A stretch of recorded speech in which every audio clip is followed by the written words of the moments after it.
What up, Laker fam? It's your boy DTLF back with another halftime report.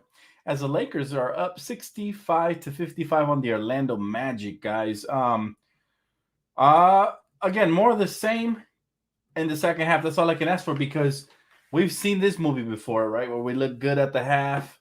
We played good. At one point, we are up 16. But overall, that bench came in and produced all the energy we needed. Again, the starting lineup got off to a slow start. Surprisingly, Pat Bev is hitting. It's funny because I tweeted something about anti Pat Bev, and as soon as I did, he started making all these threes. So he has 11 points at the half.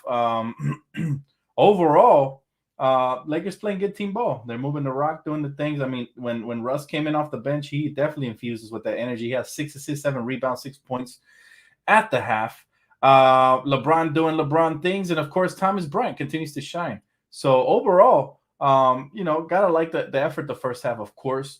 But second half, we know it's a tale of two halves, and most of the time we come out here like this, and then we take a nap at the halftime, and then we come out like zombies, like The Walking Dead. So hopefully we continue playing good basketball. The only thing I'll say is we got to limit the second half turnovers. We had 8 in the first half versus a sloppy Orlando Magic team. That's not too good. But outside of that, I don't have too many complaints, man. Lakers have to keep it up. He said, Dan, once again, the coach put Beverly, Shooter, Reeves, and Russell in, and the lead disappeared before he called the timeout. Yeah, again, that's full 4-guard lineup's not going to work, guys. The sooner he realizes this, the better. I don't understand what the agenda is here. It never works. I don't know how many more times he has to keep experimenting with those lineups, but it's just not it. It's not something we can really get behind because he hasn't produced, good minutes when he goes 4 guards or even sometimes 5-man guard rotation with no true bigs out there. That's tough. He said, why can't they sustain this type of play? Well, partially because obviously, it's the Magic, so we should be clobbering them, to be honest. But the other part is because the Lakers have been inconsistent, especially without Anthony Davis in the lineup, especially defensively. He said rookie coach problems, partially, but how long can we, keep using that as an excuse? At some point, he has to make the adjustments. You know what I mean? I like Ham, but he needs to use his Darvin, nickname in order to to make the right decisions on the court, man. He said Thomas Bryant is greater than Bobo and Bamba. Yeah, I love Thomas Bryant. I think he's definitely somebody we should re-sign in the future. I love his energy. He's very skilled. He can space the floor. He can do a little bit of everything. So definitely somebody that I think, if we re-sign him, obviously Austin Reeves, Lonnie Walker, guys like that, and we continue to build a winning culture moving forward, whether we have LeBron and AD or not, I think it would vouch well for the Lakers moving forward.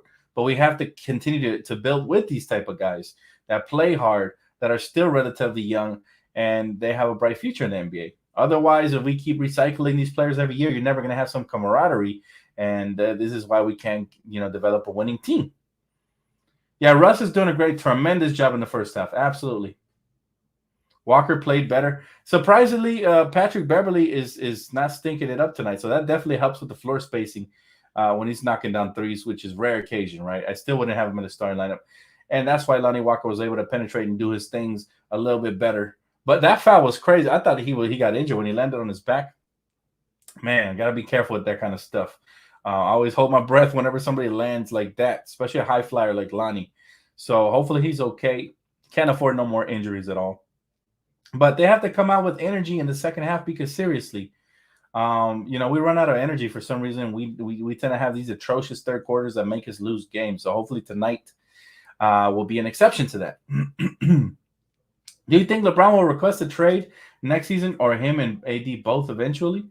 Yeah, if they don't get him enough help, yes. You can see the frustration boiling over. There was a defensive breakdown. He started slamming the ball. I haven't seen him this frustrated in a while. So for surely, if the Lakers don't do the right things by not just the fan base, but by LeBron and AD, then yeah, I can see that happening. Yep. Dan, what do you like about Ham? He has a reputation of defense, but we're 24th. On defense, he only gets credit for bringing Russ off the bench, and that's it. I'm not impressed. It's easy to be A. What do I like about Darvin Ham? For one, he commands the locker room. You can tell that the players truly respect him, even though we haven't There's some things we haven't done, obviously adjustments and stuff like that I don't like about him. But there's still some things to like about him. If he just gets the whole small ball crap out of the way, I think he'll grow on a lot more people. But yeah, the certain things are unlikable. Of course, he is a rookie coach. He's going to make some horrible mistakes along the way, but hopefully he learns from them. That's what I'm hopeful for, because I want a coach that's going to be here for years. I'm tired of firing and hiring and firing and hiring. We need somebody who's going to, lay down the roots and the foundation for this team moving forward, to be honest with you. So I'm hoping that is Darvin Ham. Still, the jury is out on him. He's made plenty of mistakes. I do agree with that. But it's not even the first half of his first year, so I can't really pass too much judgment on it. The small ball stuff got to go, though. I will say that. No matter what the coach. Scary fall from Lonnie. Glad he got back up. Yeah, man, that was definitely scary. He said need some house cleaning done in the front office. I agree with Mark. Yes, sir. Dan, we need this win. We can't afford any more losses. I know. The problem is that not only do we play Orlando tonight, but tomorrow we turn around and we play Miami. So the issue is that we play a much harder team tomorrow, and if we lose tonight, it's going to be just a doomsday scenario. Absolutely. We lost Christmas. We lost to Charlotte. How much more can we take? We keep taking these jabs to the ribs. Eventually, they're going to crack. So let's hope for a win today, and let's hope for a miracle win tomorrow. Let's. I don't know. I'm just hopeful. I don't expect too much, but I'm hopeful. He said Ham should start Russ in the second half for the energy, but Ham doesn't make in-game adjustments. He should bench Beverly, that's for sure. I wouldn't start Russ. I would start Austin Reeves, and I would start maybe Troy Brown Jr. because he hasn't been a factor since he got benched. So you got to find the ways to get the most out of everybody from A to Z. And that means if some players play better as starters, then you use them there, because if they're not effective off of the bench, then they're useless, right? He said the formula is there, Dan. AD needs a defensive block shots and rebounds. He said that way AD can stay healthy. It worked with Dwight and JaVale. I agree. We've been preaching for that for a couple seasons now. And the Lakers have either gotten old guys to play alongside AD, or now you can see not the right floor spacing and no bigs alongside him. So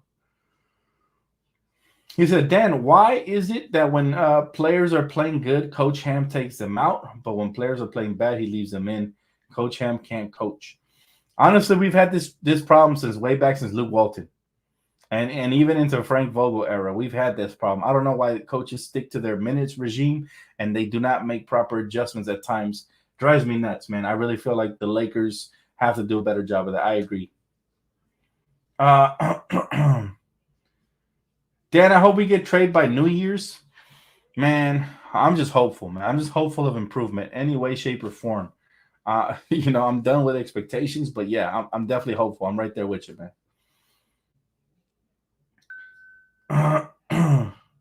He said, I like ham, but I prefer turkey and tamales. That's funny. He said, sometimes we need to laugh because this season is hurting our hearts. That's facts, Joe. Facts. Big facts. My guy. Absolutely. He said, DTLF, I think we need to trade Russ, Bev, and Nunn now to get players that can grow with this team, like Pirtle, Richardson, Doug McDermott.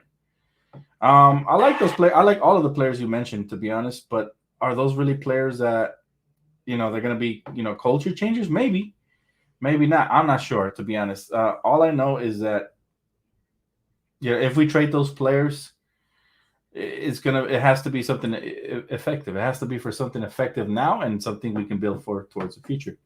I don't know if those players move the needle for me personally, but maybe you might be up to something there. How is it that us Laker fans have more basketball sense and IQ than the front office? There's a lot of politics involved, man. A lot of relationships and stuff, and that's why sometimes people have to, not mix business with pleasure, because some people cannot make those tough decisions.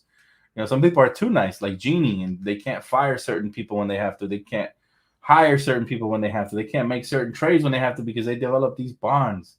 And the thing is, this cannot be ran like a family business. It has to be ran like, even though Dr. Jerry Buss did a great job of doing that, making everybody feel like family, he was still very cutthroat. Ask Shaq when he didn't receive a new contract from Dr. Buss. Ask anybody. So sometimes you have to be cutthroat in these businesses.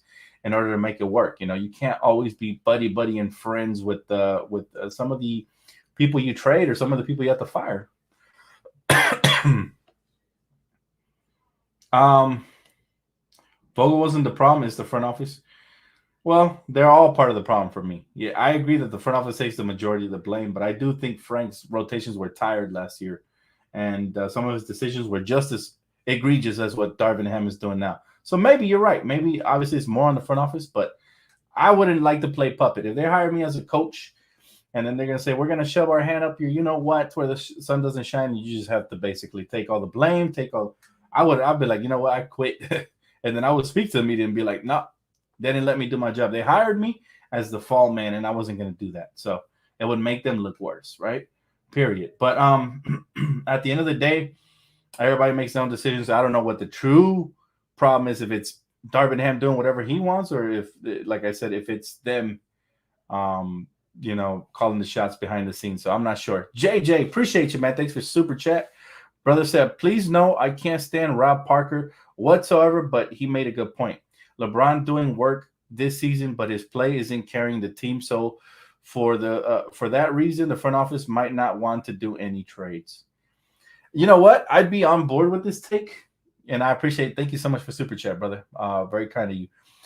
I would be on board with this take if there would have been a trade during last year's trade deadline, or if we would have made the right decisions this offseason, but it wasn't, unfortunately, bro. But still, it is food for thought for sure. And I do think that's probably the mentality of the front office. So you're right on that front. Anyways, the second half's about to start, man. I appreciate y'all so much for tapping in for the half. See you guys here for the post game recap. All right, go.